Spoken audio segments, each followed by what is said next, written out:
Okay, good evening, everyone. Hello. Welcome to the 67th Vienna Deep Learning Meetup. I'm Tom. I'm one of the 5 organizers of this meetup. The meetup is organized together by René, Jan, Alex, Pavel, and me. Pavel is here. Are we missed? Where are the others? Who of you is attending Vienna Deep Learning Meetup for the first time? Okay, quite a few. That's good. Welcome. Yeah, you missed 66 editions already, but yeah, the slides of those are online if you're interested. Tonight we have just one talk because our second speaker unfortunately had to cancel. And this talk will be the clip deep dive by Damian here. Yeah, before that, it's just showing you a little bit what the agenda looks like. Yeah, as I said, we had to cancel the second talk. Usually we do a little break in between the 2 talks and then the networking afterwards. We have some drinks and food, which is being prepared there. And the drinks and food is actually thanks to SBA Research. And before we start with our main talk, I'd like to call Edgar and Rudolf on stage to say a few words of who are SBA Research. Great, thanks. So yes, welcome to the University of Vienna. Since 2020, I have the Security and Privacy Research Group here at the University of Vienna. And for almost 20 years, we've had SBA Research and Research Center for Information Security. And basically what we do is so there are many topics in the current research program that we now follow for the next 4 years. But research-wise, what we do is we look at current and upcoming technologies and try, at least the applied research people try to break them and try to then also suggest what can be improved. So it's always current topics that we look at and in a very applied sense jointly with companies, because SBA Research is also funded half by government research grants and the other half comes from research companies. And at the University of Vienna, we also have a research group, but we live this as one group. So people are sometimes here at the University of Vienna, then they move to SBA Research and back again, depending on the projects we have. And one important team is that of Rudi and I. So you might be wondering why we as a security and privacy group are hosting this meetup. That's because we actually have a group that's around 15 people. Quite many of them are here also today. We focus a lot actually on machine learning security of machine learning and using machine learning for security. So we have around 4 different larger research subtopics. We look at privacy-preserving machine learning, so we do a lot of synthetic data generation. There was a talk 2 meetups ago about synthetic data generation, for example, and federated learning. We look a lot at the security of machine learning, so we try to break machine learning systems and then hopefully find defense methods that can prevent that. So think of your self-driving car not doing anything, not doing the things it should do anymore because someone was hacking it. We also look at the IP protection of machine learning assets. So if you spend, I don't know, $50 million to train your new LLM and then you want to monetize it and someone just easily steals it and uses that, like in software protection, that would be an issue. And then we also use machine learning for anomaly detection, for example, malware detection or intrusion detection in networks and so on. So we actually, even for the security and privacy, we're actually quite doing a lot of machine learning related things. So that's everything from us. So as you heard from Tom already, we have a small buffet later and drinks. So that's sponsored by SBA. So thanks, Edgar, for that. Yeah. And I hand back to Tom, I guess.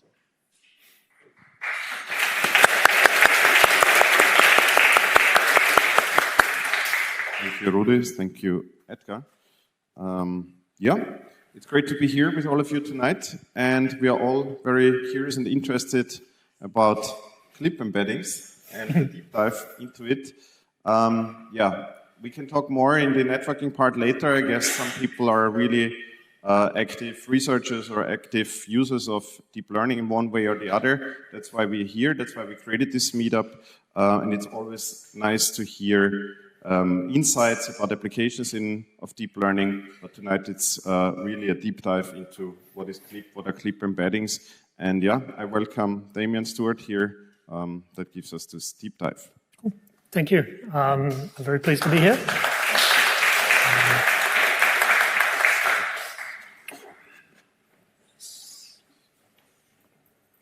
Interesting. Why is there a... That's why. Okay. So yes, hello. I'm Damian, and this will be a deep dive into clip embeddings. Firstly, a little bit about myself. I've been making code for multimedia arts and culture since 1999. I kind of focus on tools, plumbing, interconnections, so figuring out what software can and can't do, what people can do with it, connecting different modalities and different interests, sort of my main deal. In 2019, kind of to support that, I completed between 2019 and 2023, I completed an MA at the Anglophone, the Department of English and American Studies here at Univen. And that was, in an effort to think more about how language can be useful. I actually did this so that I could become a better documentation writer, but then LLMs happened, so that's not really a career anymore. At the moment, I am helping build Odzu.ai, which is a ML-powered film and TV search engine. It's a startup based out of the United States. And in the future, maybe I can help you build your next thing. Let's chat. So, what we're going to talk about today. First of all, what is CLIP? How is CLIP trained? Embeddings in practice. Very brief introduction to semiotics. It'll be very brief, very gentle. And then last of all, manipulating meaning with math. So first of all, what is CLIP? So I spent a long time thinking about this, and I came up with this definition. CLIP is an ML architecture and training paradigm that unifies the mathematical processing of arbitrary images and text. Now, what on earth does that mean? Well, suppose you want to deal with pictures. You've got some computer process and you want to have images as part of it. And then you want to have texts. And you want these images and the text to kind of be related to each other. Now, the thing is, these are actually, everyone here knows, I guess, these are very different. The picture is, let's say, 640 by 480 pixels, RGB, on the order of 1 million or so bytes of data. And then you have a cat. That's just 2 words. That's 5 ASCII tokens or 5 ASCII characters or 2 tokens, depending on how you encode it. So very, very different kind of ways of dealing with data. And what you want to do is you want to be able to deal with them as if they are functionally the same kind of thing. And CLIP helps with that. So CLIP was introduced by Alec Radford et al. From OpenAI in February 2021. CLIP stands for Contrastive Language Image Pre-training, which is a name that doesn't really tell you very much, except that it involves languages and images, and pre-training because it's vast. It's been trained on web-scale data. What's interesting about CLIP is this paper was published in 2021. And I don't know about you, but I don't detect much actual applications of CLIP in the real world. I don't know if it's being used behind the scenes. I don't think Google Images is using it, but open question. What is CLIP? Basically, CLIP produces embeddings from images and text. So you can give it the text a cat, and it will produce a CLIP embedding of the string a cat. Can you see my mouse pointer? Yes, you can. Awesome. You can also give this picture, and it will produce a CLIP embedding of this picture. And how this actually works is CLIP is not one embedder, but it's 2 embedders working in parallel. We have a text encoder and we have an image encoder. They work more or less independently at inference time. So what do we mean by CLIP embedding? Does anyone here not know? Okay, stupid question. Who here knows what an embedding is mathematically? Show of hands. Who does? Yeah. Okay, I thought so. So an embedding is just a vector. It's just a list of floating point numbers. Pretty straightforward. So if we come back to this, what does this mean? If we think about this again, CLIP is an ML architecture and training program that unifies the mathematical processing of arbitrary images and text. What this means is you can give it any image and you can give it any picture and it will produce an embedding. And embeddings, because embeddings are just vectors, because they just list of floating point numbers, they have a spatial location or spatial location. Actually, technically, the spatial relationship between clip embeddings is more an angle than a position, because well-formed clip embeddings are unit vectors and indicate a location on the surface of an n-dimensional hypersphere with radius 1 centered at 0 in the embedding space, where n is the embed dim of the clip model in use. The embed dim is typically 512 to 1280 or so floats, depending on the size of the clip model you're using. Actually, that is not correct. The geometry of clip embedding spaces is complex. It's not actually very well understood. There's some research looking at OpenAI clip that found out that it's two sort of separate embedding spaces that kind of align sometimes, but this is an open research question. There's not really a clear answer. So to make things simple, embeddings have a spatial location on a 2D plane. Easy. So the fun thing about CLIP, what makes CLIP work, is that embeddings for similar things tend to be close together. So the embedding for the string a cat is close to the picture of a cat. Embedding for the string a dog is close to the dog, and the embedding for the string a monkey is close to a monkey.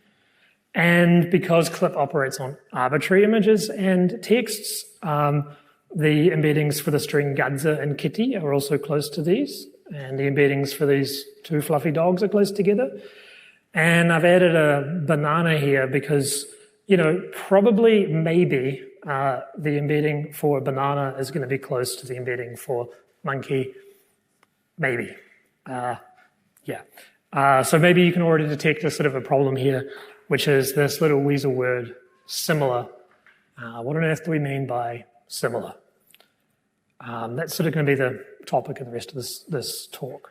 So, okay, first really clear use case is image search. This is screenshots from an older version of Odzu AI, which is the American startup product that I've been working on. This is from a previous version of the interface. The product has moved on in the meantime. But for example, you can type in the string a white corridor, and we're searching severance, and then it will show you basically every white corridor that it finds in severance.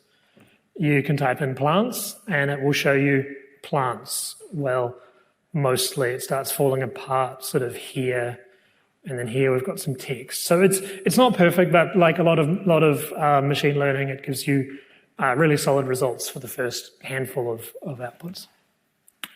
Scary numbers.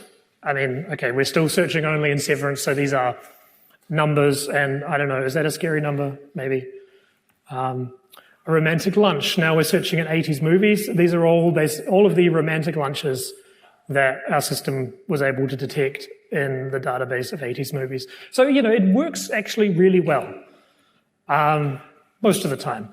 Here we are back in Severance, two men in love.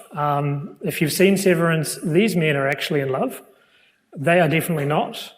They're just platonic work buddies.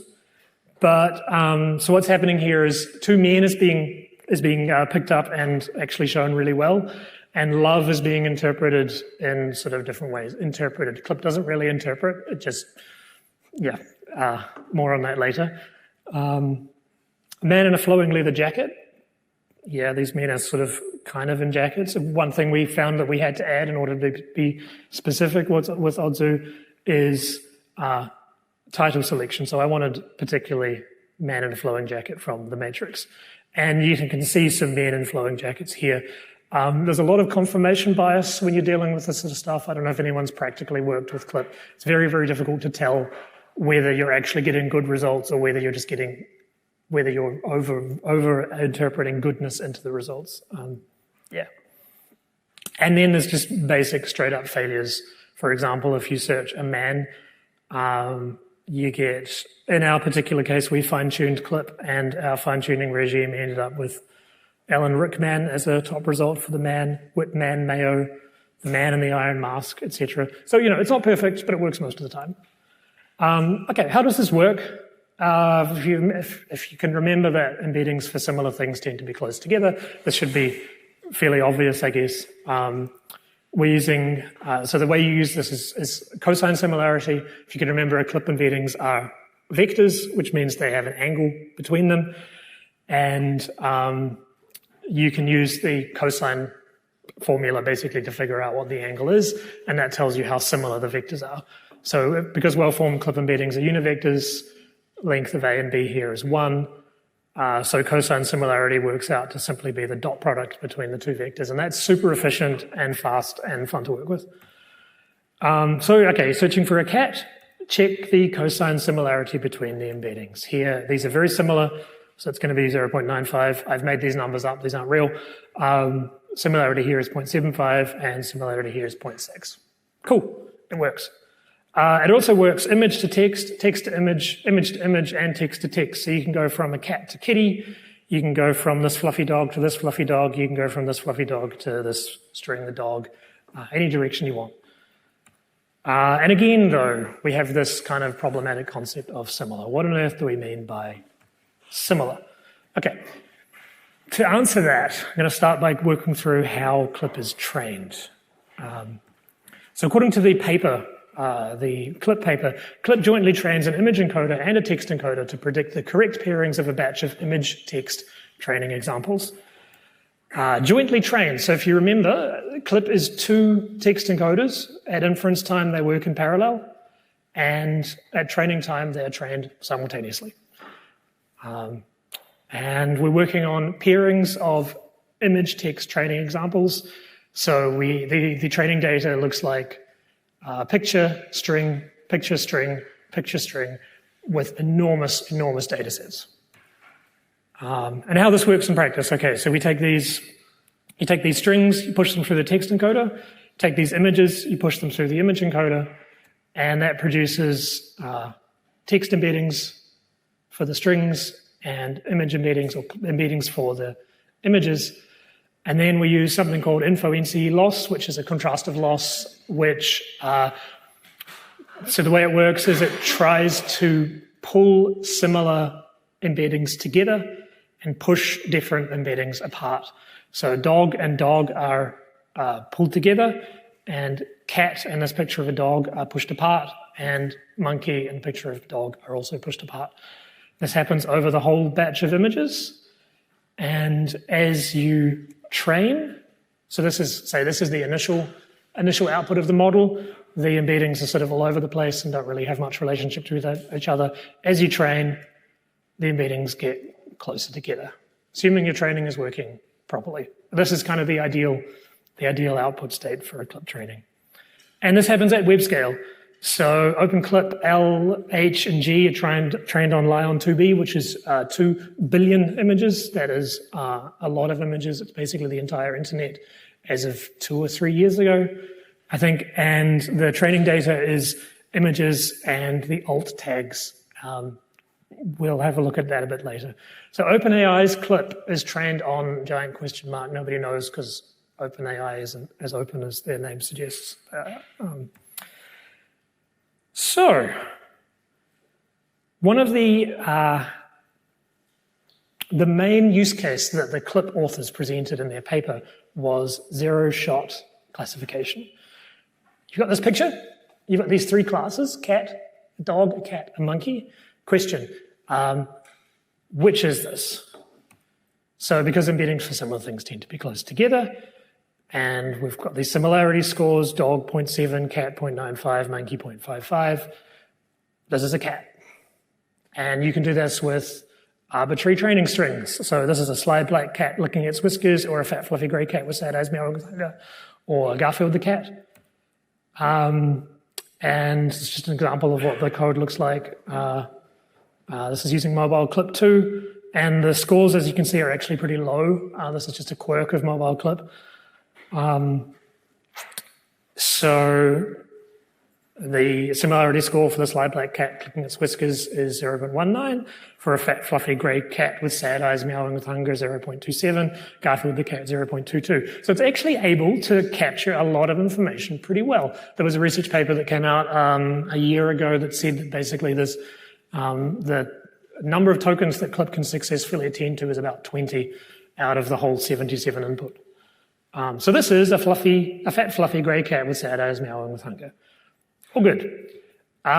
Except here's where the problem starts. Has anybody used Clip for zero-shot classification? Yeah, okay. So you probably know what's coming. So this is all well and good. What happens if we add things? If we add a cat, the similarity for a cat is 0.25. What does this mean? Like, why is a cat have a lower similarity than a fat, fluffy grey cat? Surely these are both the same. Right? These are both of these sentences represent this picture the same way. It gets worse. If you say, is this a cheeseburger, you get a similarity of 0.23. Does anyone know why? If you know why, then you're as old as me, so thank you. So, why then is a cheeseburger why is this more similar to this picture than Garfield the cat? And the answer is, I'm not making this up, these are real outputs, like cheeseburger 0.23, Garfield 0.22. Okay, it gets worse. Again, these are real scores, 0.1433, etc. So we can see that here. Okay, this is cool. If you're doing a zero-shot classification task, and these are your classes, then that's fine. A cat, this is going to win. This is a cat. So let's remove a cat and see what we get now. So we're going to run imaginary softmax over this, and this is now a cheeseburger. Whoops. This is the reason. There was a meme from 2007, this cat. Icon has cheeseburger. There's a website. It's a lovely piece of internet history. But this is why cheeseburger has the similarity of 0.23, and why cheeseburger with an EC only has a similarity of 0.13. So let's remove cheeseburger. What have we got left? We've got a dog, a monkey, a cheeseburger, and this is now winning. So what is this image? This is Unfortunately, zero-shot classification is very sensitive to how you formulate the classes. So if you're doing this in practice, you'll often end up with a case where you have maybe 10 classes you're trying to differentiate between. 8 of them you can get really good results, and then the last 2 are just a nightmare. You can never find the right words, or only some of the images match. And then, of course, these models have bias built into them. So what I wanted to show here is what happens when you compare these 2 images. I've split this up into left and right, generic man and generic woman. If you compare this with a doctor, a teacher, software engineer, ML researcher, and a nurse, you get for the man and the woman are actually interestingly about the same with the doctor. I think this might be a product of the fact that I was using a composite face. When I used real faces, the score for man being a doctor was much higher, unfortunately. Teacher, the man slightly higher, but a software engineer, the man is significantly higher. This means if you were to ask, is this a software engineer versus is this a software engineer, Clip is going to tell you it's more likely that he is than she is. And, this is bad. I shouldn't have to say that. This is bad. Email researcher is even worse. Sorry.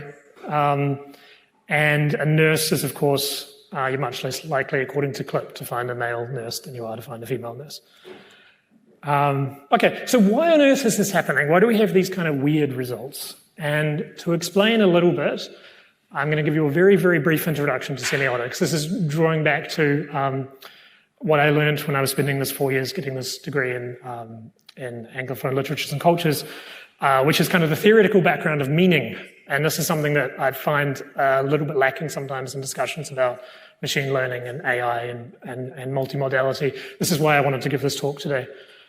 Okay, so we have these three are perfectly valid image text pairings. We have a cat with the text a cat. We have a cat with the text, "I can have cheeseburger," and we have a cat with the text, "meme." These are, in fact, all perfectly reasonable ways of pairing these images together. None of these are an actual real cat. These are all images of cats and text that involve cats. They're not actual cats. It seems obvious, but it's actually an important split that we need to make to understand what's happening. So there's this guy, Ferdinand de Saussure.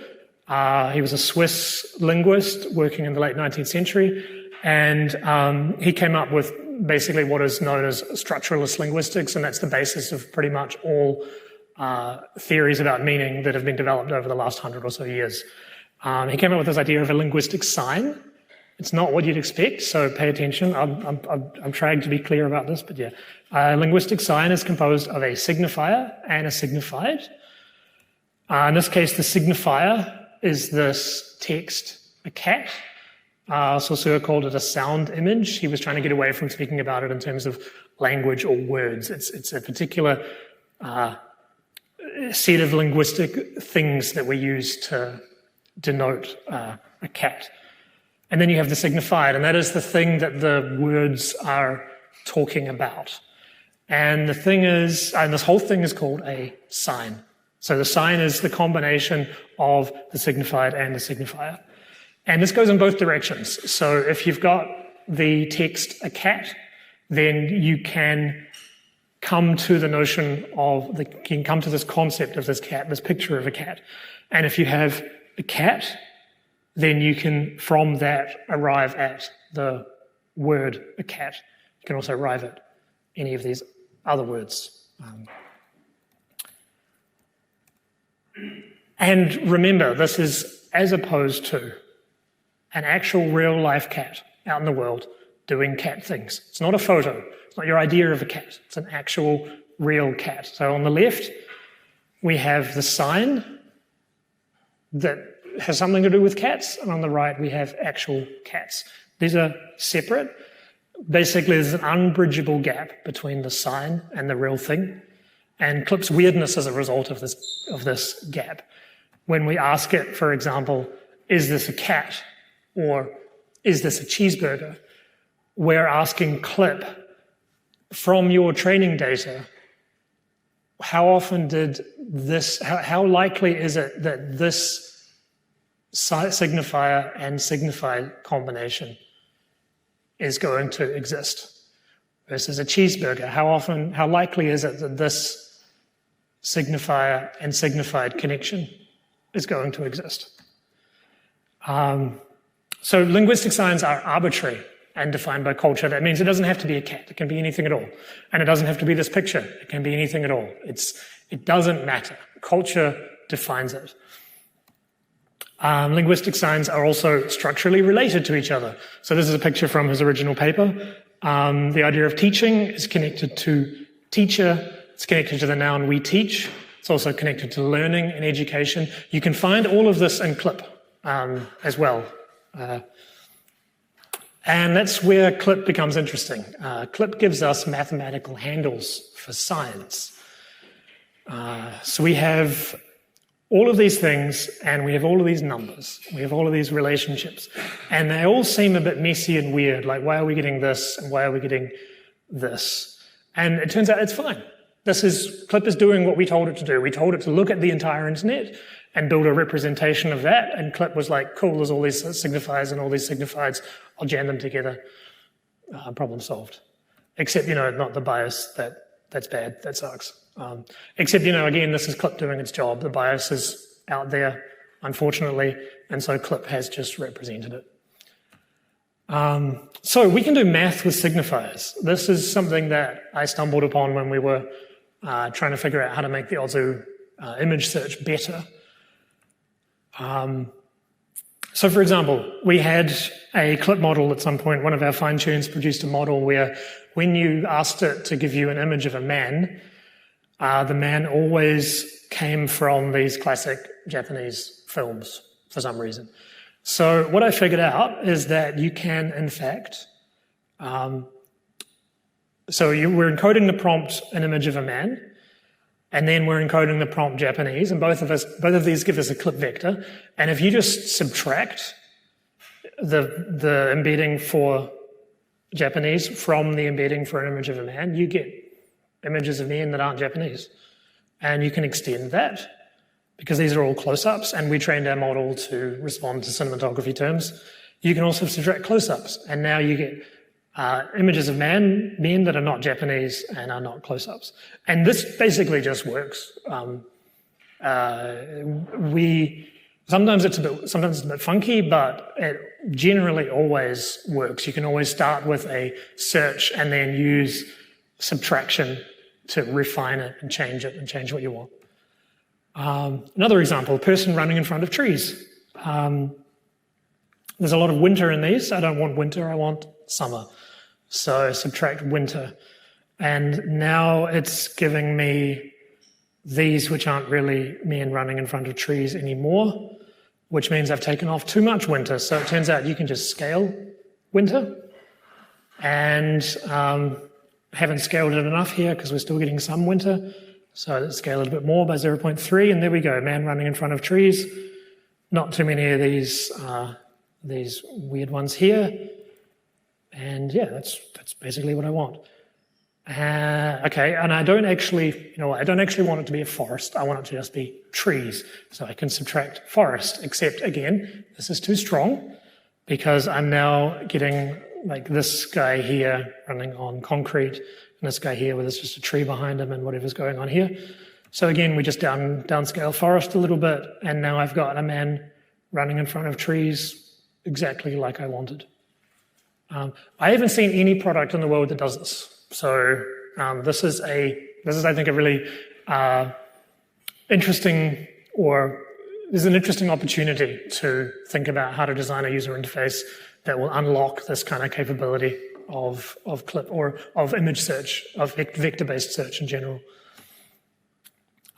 So we can do math with signifiers. We can also do math with signifieds, which is searching by image. We can start with this image, and we'll get images that clip thinks are similar to it. Similar is that fun word again. And again, the math works as well here. We can subtract forest, and then we get images that are similar to this, but aren't a forest. The idea of similar here is getting quite kind of abstract, but I really enjoyed exploring through image databases using this kind of methodology, because it's surprising what clip thinks is similar, how clip has captured visual similarity, how clip has captured the way that we think about and write about and talk about images in the real world.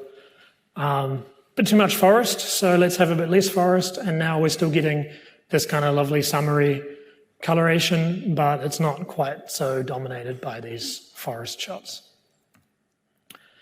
So the next thing that we can do is we can sort things by tracing relationship trees. So this is part of the basic idea of one of the basic tenets of structuralism is that language exists in this kind of massive web of interrelated meanings. And using a embedding model like CLIP, you can in fact search images for these meanings. It's kind of a second order search, because you're not searching the words, you're searching the images that are connected to those words. And I have a video here where I've taken a bunch of cinema frames and I've ordered them by clip embedding using the traveling salesperson problem. If anyone's not familiar with the traveling salesperson problem, it's an algorithm that lets you plot the shortest path between a number of points if you have a similarity score or a distance score between each points. Let's see if this works. Can't play this file for some reason. Yes. Of course not. I've prepared a backup because I knew that would happen. 2025 and video still doesn't work.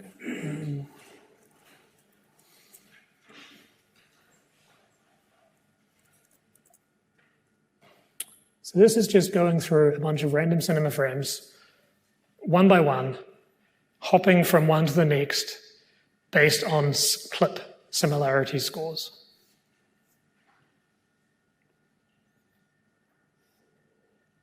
I don't know about you folks, but I found this kind of mesmerizing. Turn the lights off. Yeah, now you can see it. You know, what's interesting here, I think, is that we can see as people, like we can see as humans, why these things are different, but I would struggle to say why. Sometimes it's really obvious, like sometimes you see in Geralt of Rivia over and over again, and then sometimes it picks up on his hair, and you're seeing people with similar hair, and then sometimes it's just, you know, people looking into the camera, and then sometimes you get settings and beards, and this is, yeah, we're really just letting Clip explore its own. Do you mind if I turn the lights off, actually? Yeah. Should have run from the start, sorry. Yeah.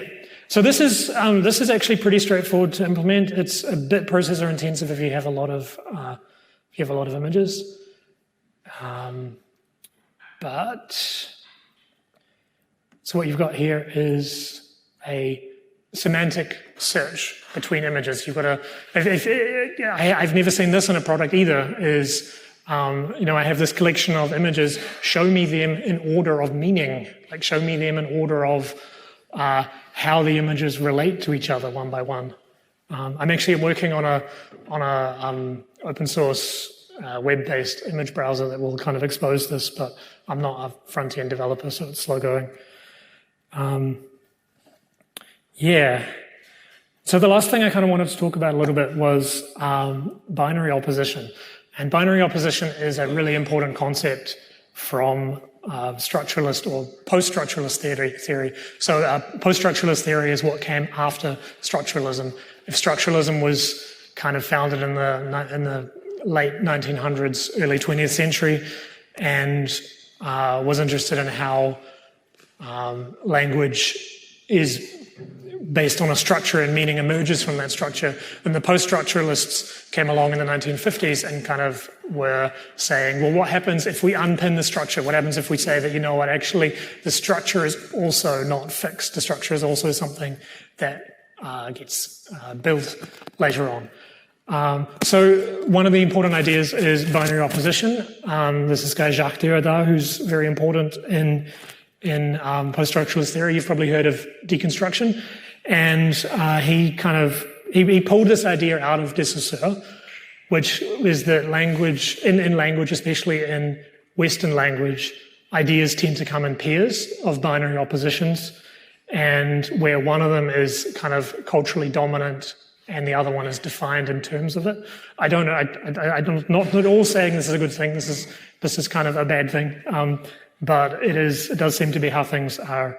If you've read any feminist theory, for example, it's certainly how things seem to play out. So you have man and woman as one of these binary pairs, colonizer and colonized, logic and emotion, mind and body. One of the fundamental ideas of the post-structuralists is that these are actually arbitrary connections. There's nothing fundamental about these. These are the product of our culture and the way our language has developed.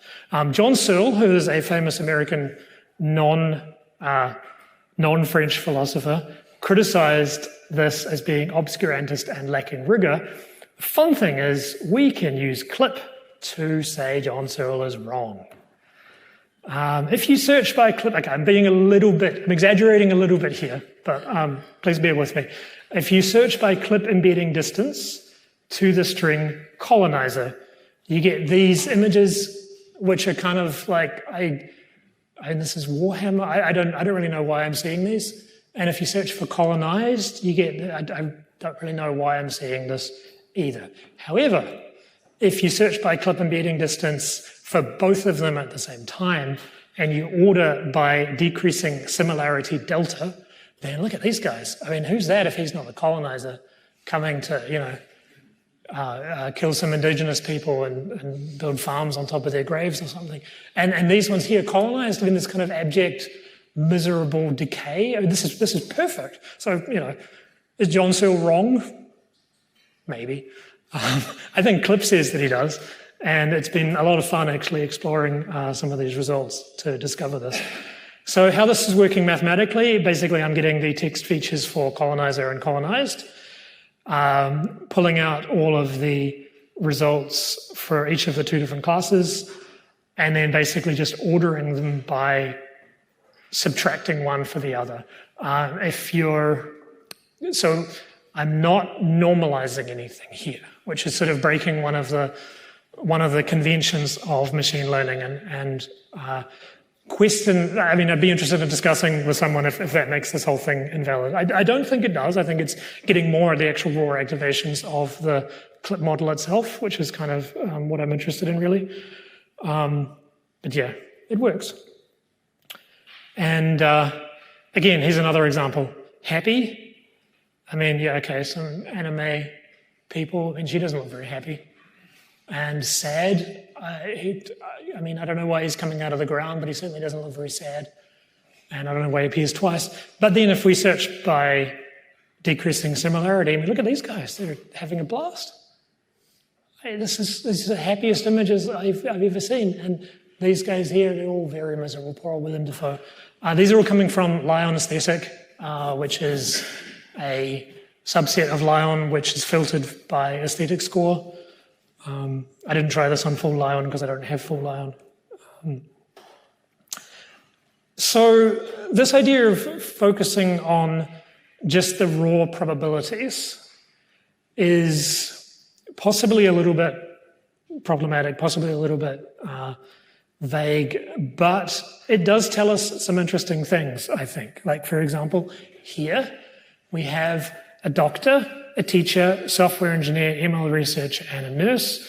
And this is against the generic man and generic woman images from the bias slide that I showed before. So we have these kind of scores indicating that Clip thinks they're both likely to be doctors. He's slightly more likely to be a teacher. He's much more likely to be a software engineer. He's much more likely to be an ML researcher, and she's much more likely to be a nurse.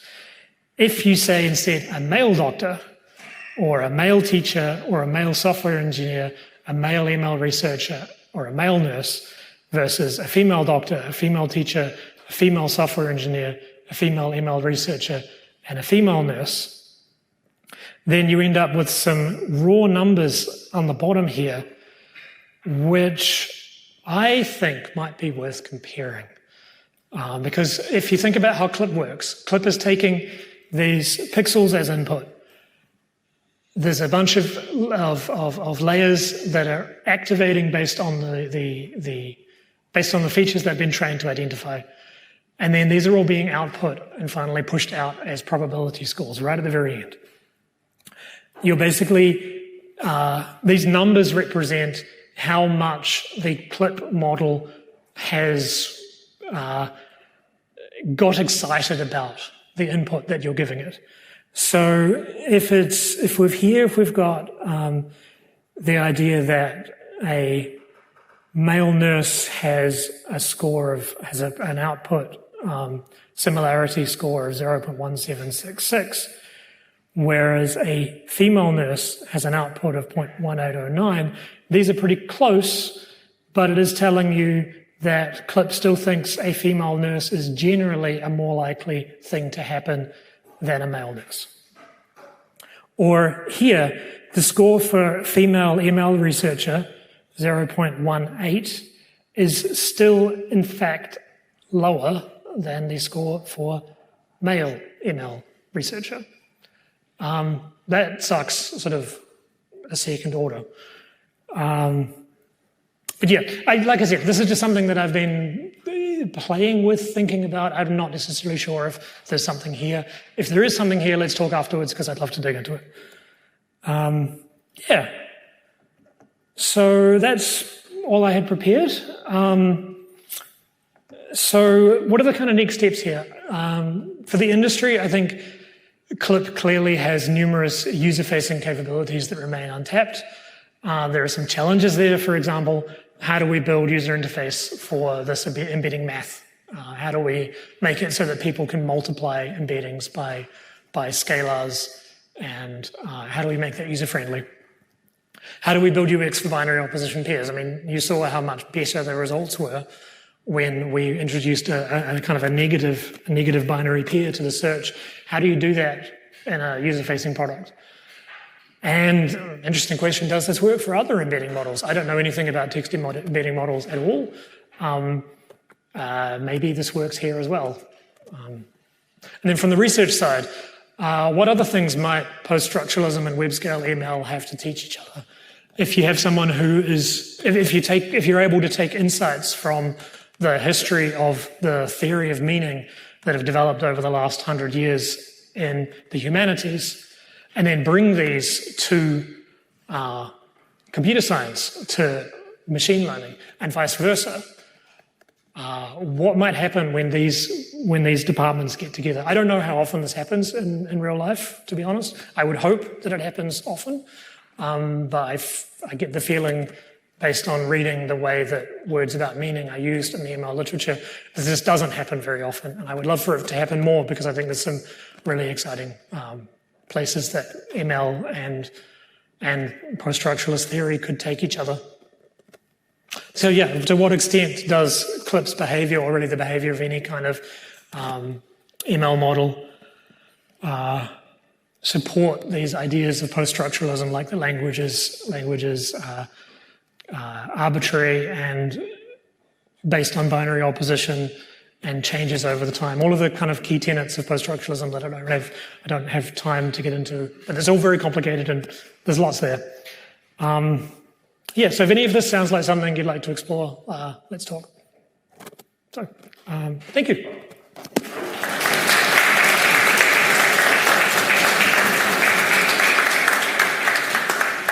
Thanks. Sorry.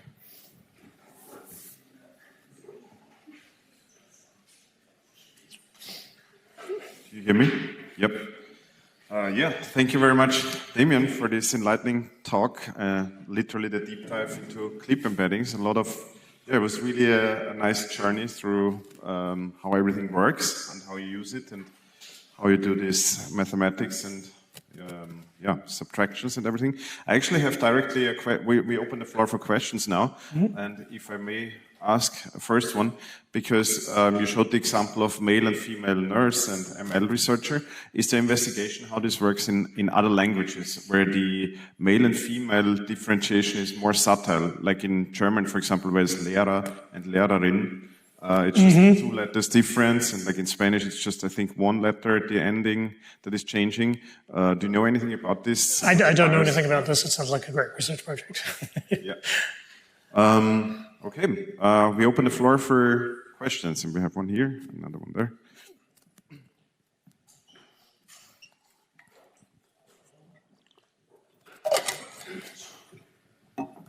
Thank you very much for the beautiful talk. And so the issue with biases in this kind of model. So my question is more general.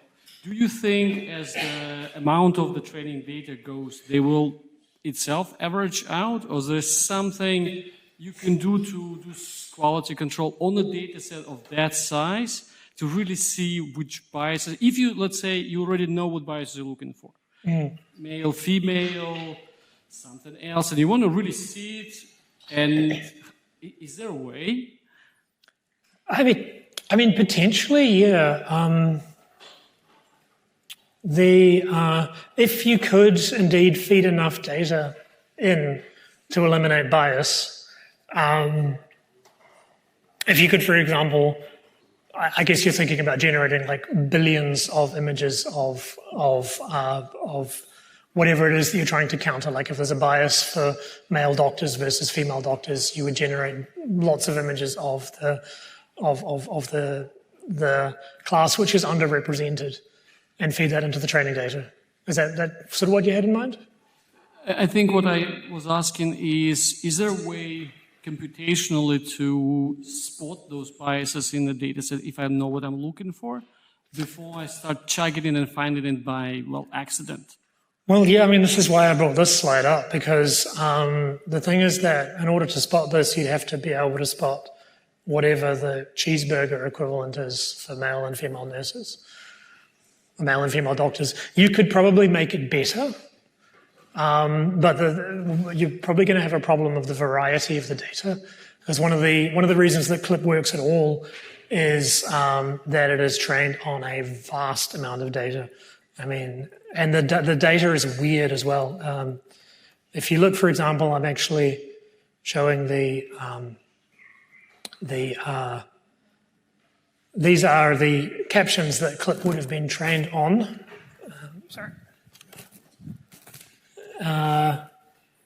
So CLIP thinks this is light-forged ether.jpg.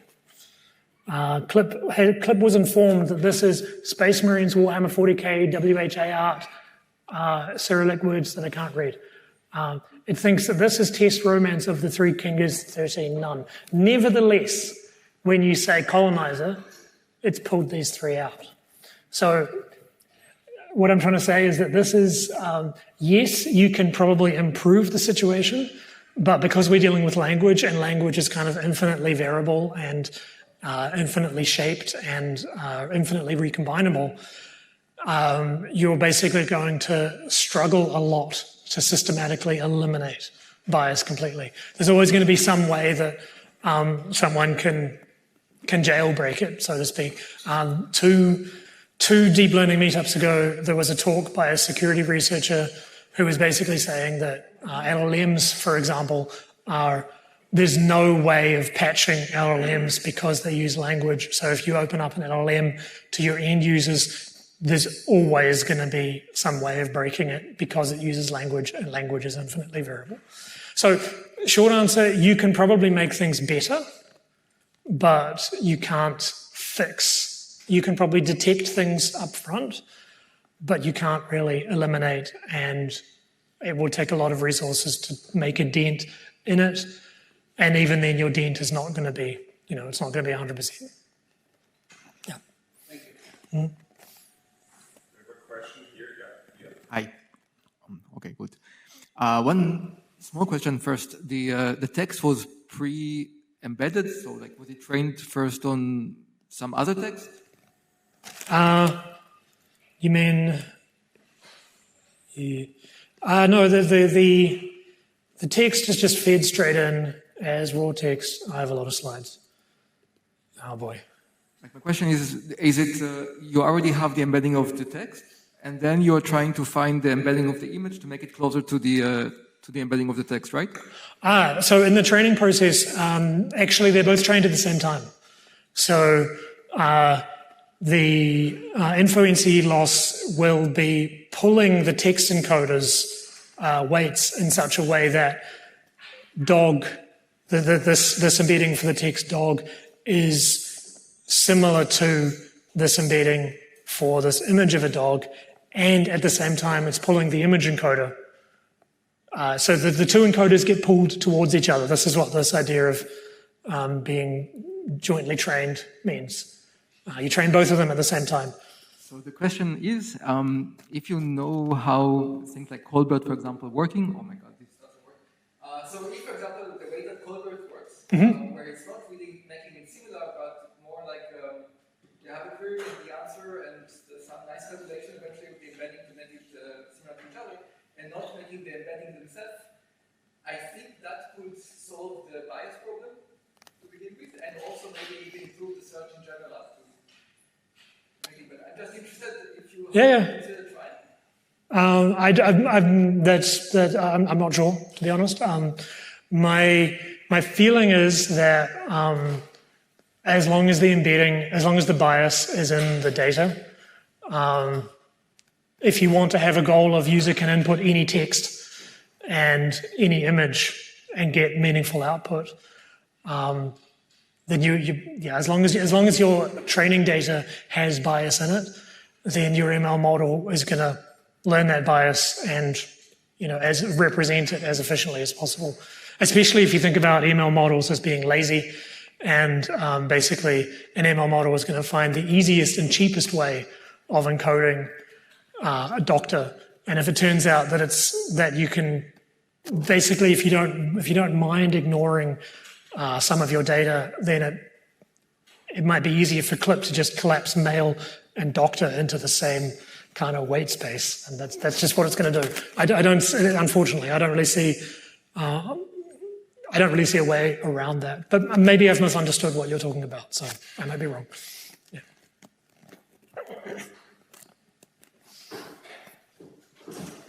Yes.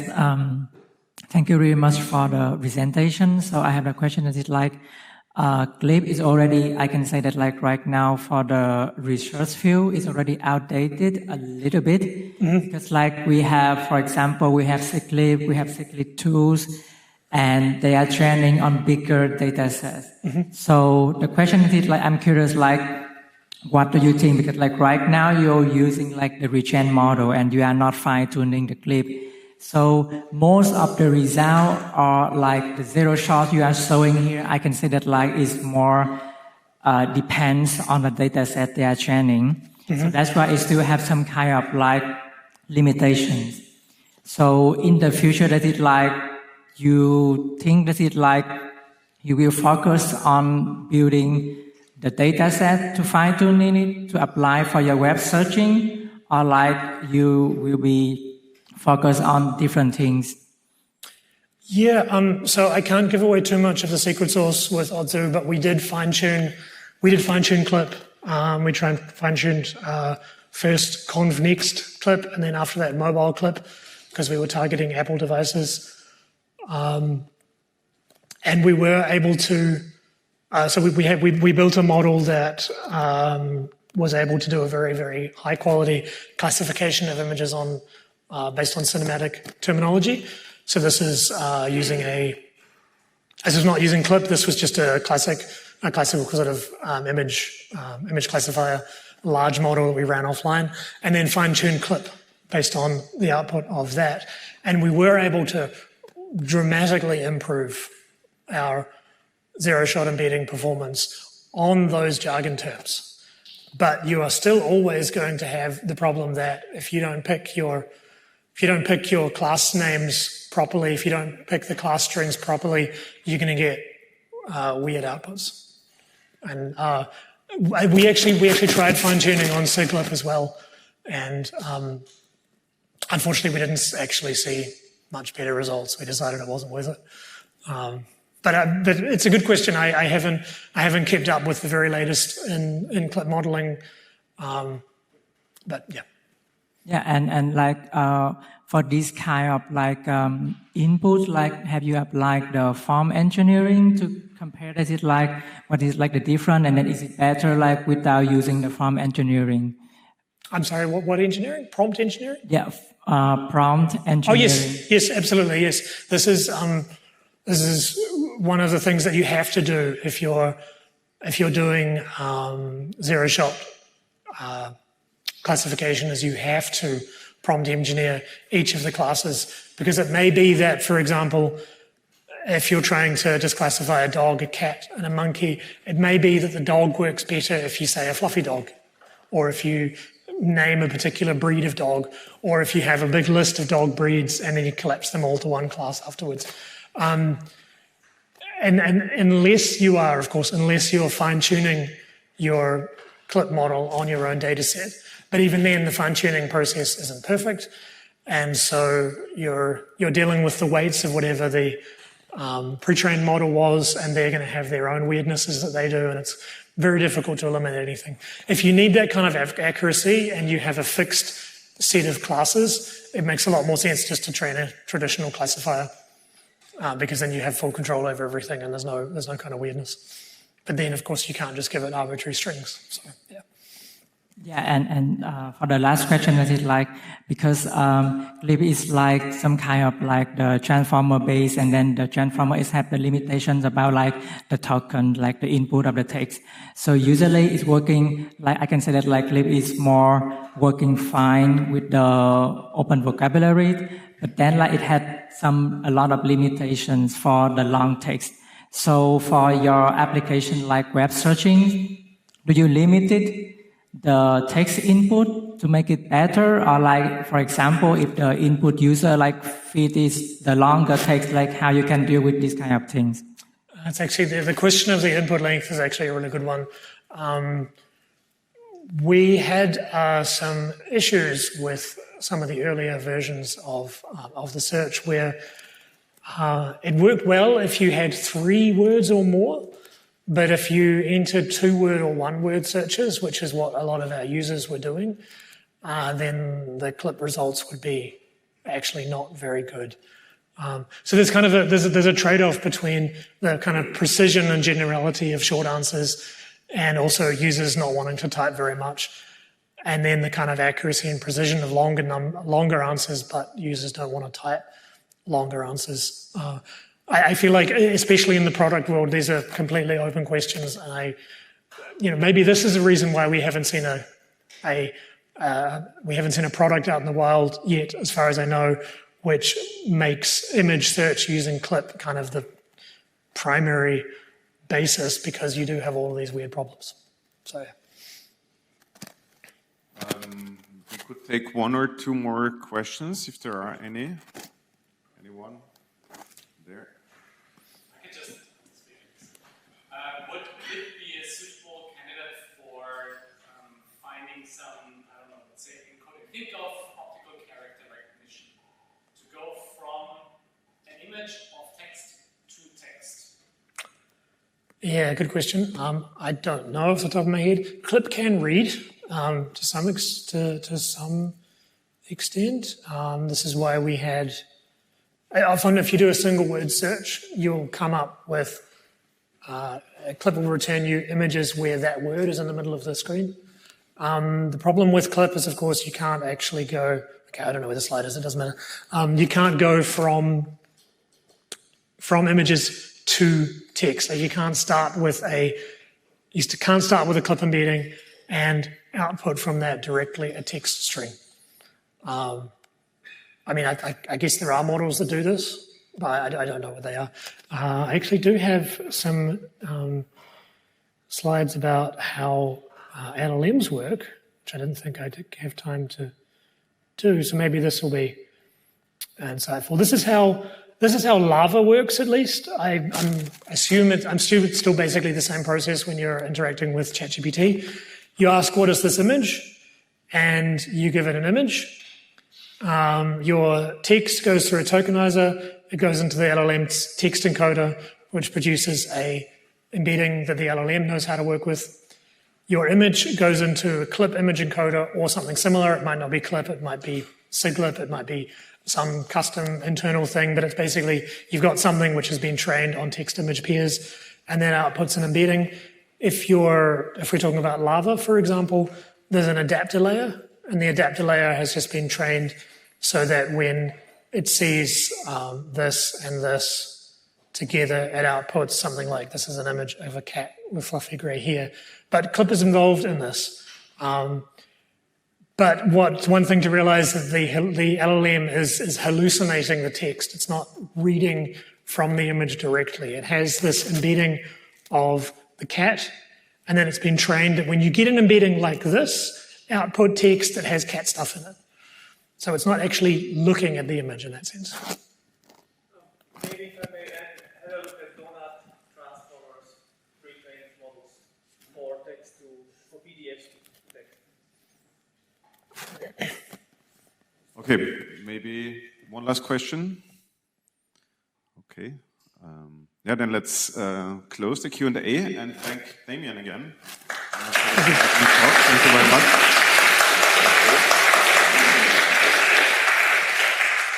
Switch laptop real quick.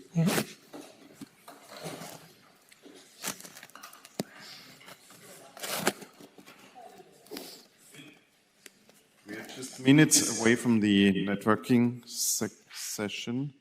What we usually do is before the break doing announcements, so this will not be a break, but we'll still do quick announcements. One is this GitHub page, /VDLM, where we collect the slides and of previous talks and speakers, so if you're interested, you can have a look there. Occasionally, we do video recordings and then also put the links there on YouTube. We have a YouTube channel, and we actually agreed that we would, this was recorded, that we would put this on YouTube as well, or some other site where we can host the video. Then, do we have Svetlana from VU here? Do you want to announce the jobs? Because, yeah, in this section, we usually also allow companies or institutions to announce open positions, which obviously are often interesting for the community here. And I read your comment on our page, so yeah, please. Thank you. So I was very lucky. This was scheduled just in time. It's the first working day of the new Vienna Research Group, which is situated in Rome, in Knowledge, Data and Process Management Institute. So I'm the only member of the group yet. That's why I'm looking for PhD students to join me as soon as possible. If you are not doing a PhD yet, or you know someone who's interested, or you know where I should advertise, actually, let me know. So the group is dedicated to advancing state-of-the-art on information retrieval with large language models. And essentially we want to go beyond the retrieval augmented generation, beyond vector databases, BM25, so something more regional like generative information retrieval, maybe symbolic representations. Essentially, if you are looking for 4 years of learning experience, dive into the research community, then this could be a great opportunity. Just get in touch and hope to see you around. Thank you. So yeah, that's why we don't want to do a lecture series, but actually meetups where people can exchange, talk, get opportunities to work with each other. That's the idea. And we had also a lot of input here now in the Q&A session. So, and I'm sure we have a lot of savvy people here. So if you have an idea for a future talk, please reach out to us. We have an email address here, contact@vdlm.at, and we appreciate any suggestions for topics, talks, speakers, or venues also, because we're usually looking for venues. We go into summer break, so we usually don't do meetups in July and August, but we have already a date for September, if you want to note it down, because we didn't have the time to put the meetup event online, but 18th of September at FH Technikum will be our next meetup. And yeah, please reach out if you have ideas for topics. And yeah, that was it. I want to thank my co-organizers, Alex and Pavel here. I want to thank Rudy and Edgar from SBA Research again for hosting us and providing some food and drinks that we enjoy in a moment. Thanks to Damian again for the deep dive into clip embeddings. And yeah, just outside this room, we have some snacks and drinks. Please stay with us, mingle, exchange well. Make connections for working together. That's the spirit of this meetup. And thanks for coming, and see you next time after summer.